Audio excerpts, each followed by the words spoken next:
So today I am discussing with a Ugandan YouTuber how has Kenya been treating her, how is the food, how are people treating her, what are the culture shocks that she has experienced here in Kenya. And I am here with her and her name is Tina. Absolutely, she's Ugandan and she's a Ugandan YouTuber. She's from Pearl of Africa. Pearl of Africa, yeah. Uganda, Kampala. You can hear her accent, right? Yeah. Is yeah, it different? Is it that different? Yeah, it's so different. It's so Okay. different from that of Kenya. So we are going to discuss the culture shocks that she has experienced on the short stay here in Kenya. So let us get into it. Enjoy. Enjoy.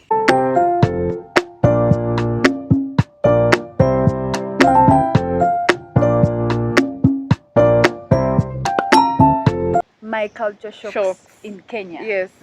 Yeah. So let's get into it. So what is one of the most what is the outstanding culture shock that you've experienced in Kenya? People, when I sit in a matatu, Yeah. I have to start from the beginning. Yeah. When I sit in a matatu at home, we Yeah. call them taxi. When Yeah. I sit in a taxi next to someone, I always say hi. Even everyone else says hi when they Okay. find you seated. Okay. And here, when I say hi to someone, they look at me in a suspicious way. Yes. Like, why are you saying hi? Yeah. Why Yeah. are you disturbed? I don't know if it's disturbing their peace. Yeah. But every time I say hi, someone looks shocked. Why? Suspiciously. So number one, it could be they might think you're a thief. Absolutely, because that is what they do. Like the thieves, like they come and start talking to you, and then they might spray to you something, you know, while they're talking to you. So they're like, oh, this one wants to steal from me. So they will definitely look at you suspiciously, and the first thought that will come to their mind is that you want to steal from them. Oh my God. And probably, you know, you want to spray to them something that will make them dizzy or doze off. Yeah, so that is why they are looking at you suspiciously. And it is not a culture for us to get inside a matatu and say hi to someone who's next to you. Are you sure? Yeah, it's just not like that. We just you mind your business, bro. Like, yeah, So don't for talk me, to me. I don't want you to talk to me for like a long time. Yeah. I just say hi, Yeah. or the person says hi, Uh-huh. and we are quiet. Yeah. Don't talk to me after that. Okay. But I'm supposed to say hi. Okay. In my brain, we Yeah. always say hi. Yeah. So now, Is it normal in Uganda to yes, say hi? they always do, and then Okay. keep quiet. Then you Okay. mind your business Oh, after okay. saying hi. Yeah. So So guys, for people us- have been looking at me as a thief. Yes, people have been looking to you as a thief. And for us, the way you're saying, like, it's hi and then mind your own business, for us is mind your own business from the word go. Oh my God. And then the Yes. next thing, I don't know if for us we are too timid or too humble. I Okay. don't know, but Okay. I'll buy something from Okay. someone, Okay. I pay, Uh-huh. and still say thanks. Or after getting out of matatu, I Yeah. say thanks. Okay. It's normal to me. Okay. And every time I say thanks, Okay. no one replies. Okay. If you do, Uh-huh. but then they're like, so you're in a restaurant, after eating you say Yeah, thanks, yeah. and then they're still, Yeah. I don't know if it's because I'm speaking English, Yeah. or because I'm saying thank you. Okay. Saying thank you in Kenya depends on where you are. If you're going to a poshy place buying poshy things, it's normal, and then when you say thank you, the person will definitely reply. But if in downtown, nah, there's nothing like that. And we are always like, I mean, if I've served you and you've given me money, I've paid for it. we are done. We are done. There's no thank you here. Oh my Yeah, God. but the thank you, it really depends on where Where? you are. Okay. Yeah, in downtown it really does not apply, especially in a matatu is the worst. Why are you saying thank you?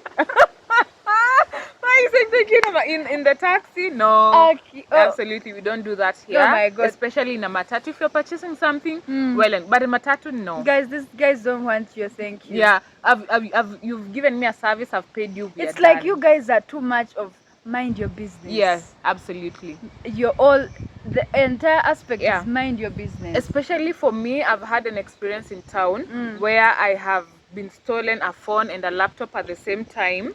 And it's because Sorry. I was generous to someone. So right now, hey, don't even leave alone leave alone talking to me. Don't even look at me. What? Yes, absolutely God. don't look at me, because it was out of my generosity That you listening lost to things. someone that Oh I my was God. like, I lost my phone and laptop at the same time. So right now, Yeah, don't 'cause even look at me. even asking for Don't. directions, Yeah. Yes. someone will not take too long to explain. Yes. They'll be like, 2 seconds and they're done. In Up- fact, they're telling you where they're going because they're thinking you want to steal Yeah, from them. so- Yes, so it happens. so it's a very scary city, Yeah, you say? yeah, Oh. because of the theft and everything. Okay, the theft is not rampant. You just have to be careful about it. But for me, after my experience, as long as I'm in Nairobi CBD, everyone is a thief. As far as I am concerned, Everyone is everyone is a thief. Everyone is there to look for something. Yes. Okay, as so, we're talking yeah. about CBD, Uh-huh. I remembered something. Matatu. Where did this thing of pimping Yeah. and then the music being Yeah, too loud, yeah. where did that come from? It's a shock. Yeah, I think it started, a long time ago, because I remember the first time I could see those matatu culture things was back in 2012, 2011. That is when it became very, very popular. And right now, the more you've pimped your vehicle, the louder the music, the more Yeah. customers you get. And of course, you'll get to charge higher compared to just the So normal buses. the more pimped one charges higher? Yes, absolutely. Compared to the buses that are just boring and they don't have no music. Oh. But the louder the music, the more you've pimped it, the more customers you're gonna get. But I think as you age, you really don't go for those matatus. But those matatus are meant for younger people. Youth. Because I remember when I was back in campus, I could not board any other vehicle apart from the ones. So in Kenya we call them nganyas.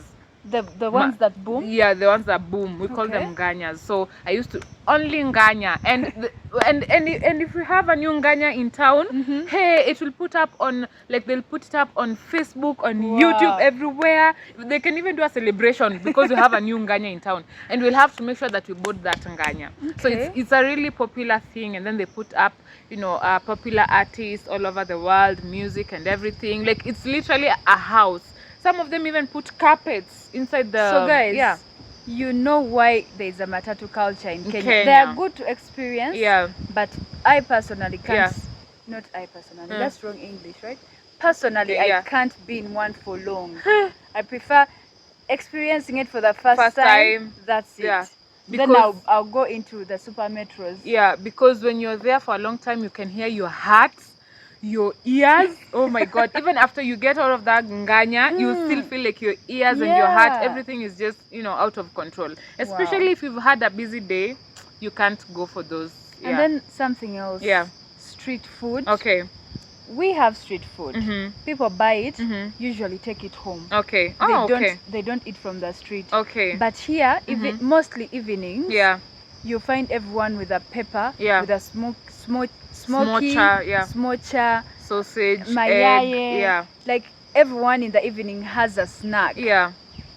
How did that come about? Or like for us you eat in public, Yeah. but not standing. Standing and most there. street food they Yeah. take it home. Yeah. But here, people eat on the streets. So I think for the street food, I think just out of the word, it's meant to be eaten there on the street. I know, and it tastes better, by the way. It does. Yeah. I won't lie. It's meant to be eaten there on the streets. And for me personally, and I think this also applies to a lot of Kenyans, I would rather eat that food when it's hot. You see? So I'd rather eat it there, and it's street. So I'm eating Hot. it there. I ate street food Yeah. on the street. And as like taking the first bite, I was a bit embarrassed. Yeah. But after the first bite, I was asking for more. For more, yeah. Then it made sense. Street food, street. Yeah, you eat it on the street. And what kind of street foods do you have in Uganda? Roasted maize, boiled maize, Okay. chicken, sausages, Okay. popcorn. Okay. Yeah, they're not as vibrant as yours. I Okay. feel like your street foods are better than our street foods. Oh, okay. Yeah. Because for us in Kenya, we have smokies, sausages, eggs. We even have potatoes that are... I tried them. Yeah, the potatoes. And all of this, you get that in between them, like they can cut and put in the guacamole. In Kenya, we call it kachumbari. Yeah. The mixture of tomatoes and onions. Onions. It makes the... And then we normally have different sauces, Yeah. like tomato sauce, chili. We have choma sauce. we have mustard. People put everything in those things. But they taste good. Yeah, before I you're loved done there, them. you're going home full and you're just going to bed To and sleep. Yes. So the other thing, in Uganda, people drive aggressively, yes.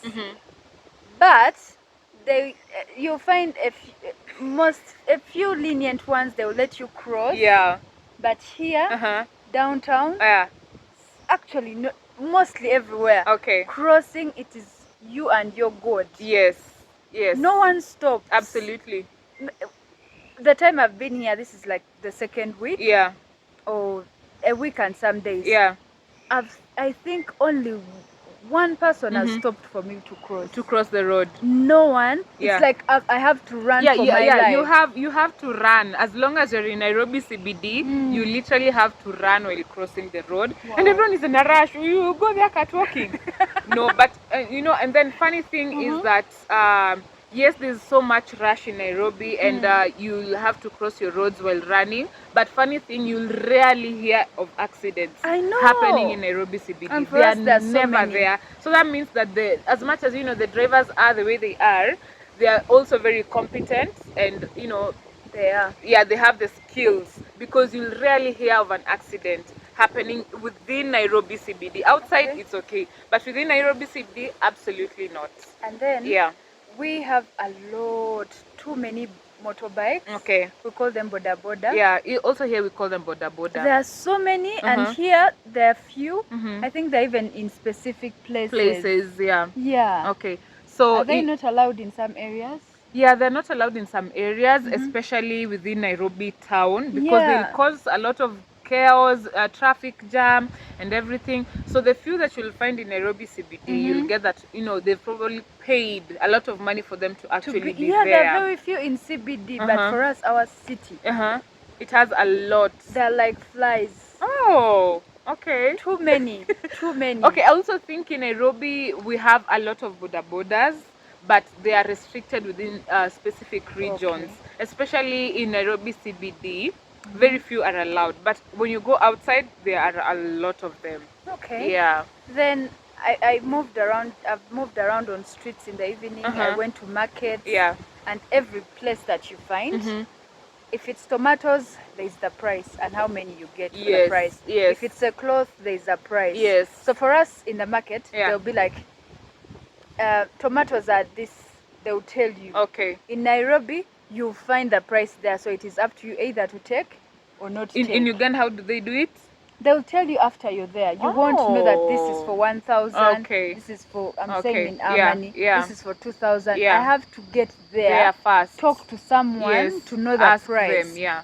But here, by the time you're approaching someone, you already know the price. Prices, yeah. Yeah, and then there's room to bargain. Not too much, but there's room to bargain.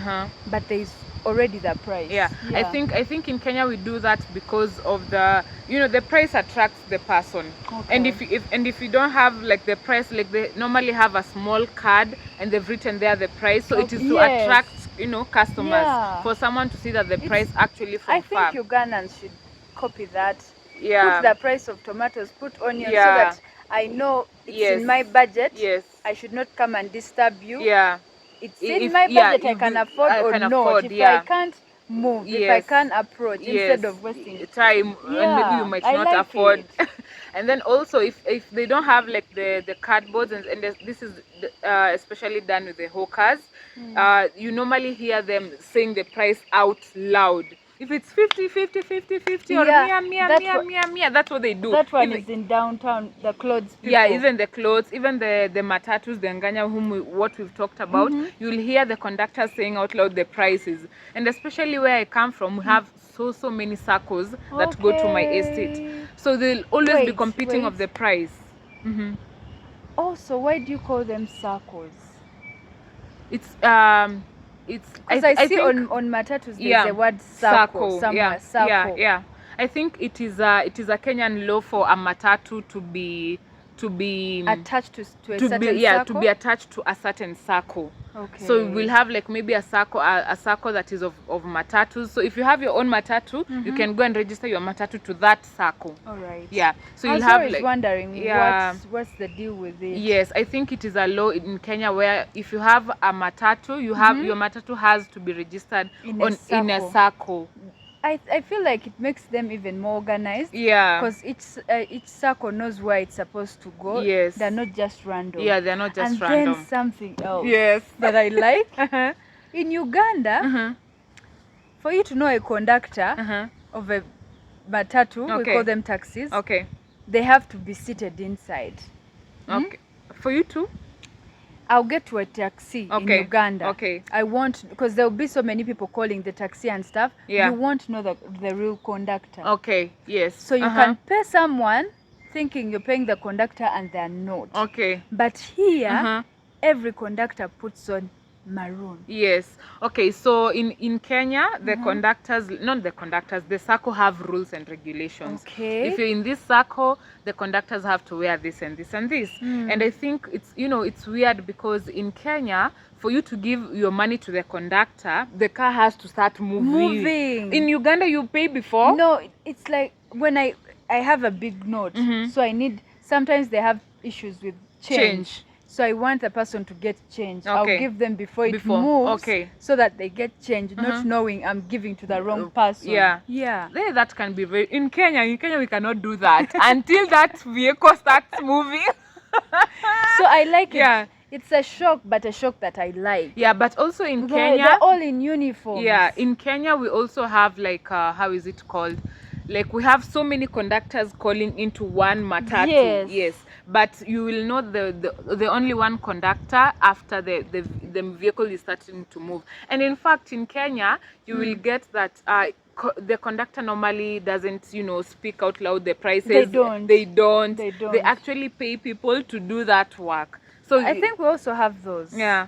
And then we also have, you know, when you are late in town, we also have people who have been paid to start to tell people, now I late. Yeah, those people are being paid actually. Okay. Yeah. And then something, it's a shock. I think it makes me happy every time I do it. Okay. It's a shock. These guys pay for everything. Yeah. I mean everything. Yes. With M-Pesa. Oh yeah. Everything they'll pay with M-Pesa. The first time I used M-Pesa was in a taxi, in a matatu. Yeah. I got there, I'm like, cash. They showed me they usually have a the number. Yeah. So I was so excited to use M-Pesa. We have mobile money, mobile banking and stuff. Okay. But you're not sending a conductor mobile money. Okay. You give them cash. Okay. Here, even tomatoes, mobile money. Even if you're sending as little as 10 bob, even 5 bob, you can pay via M-Pesa. Yeah. And I think the traders are normally not very happy with that because they incur a cost when it comes to now withdrawing the money. Oh. But again, they don't have any other solution because now everyone is transiting to M-Pesa. To cashless. Yeah, to cashless. So you just have to accept it, you know? Wow. Yeah, absolutely. So guys, I've had so many shocks. I think even some I don't remember. Yeah. But for now, I think those are the major ones. Okay. In case I remember others, I have to call you so that you explain these culture shocks. In detail. Okay. So what about the food? How is the food? Oh. Apart from, you know, the street food. have you tasted fish here? Samaki? I have. Does it taste different from the one in Kenya?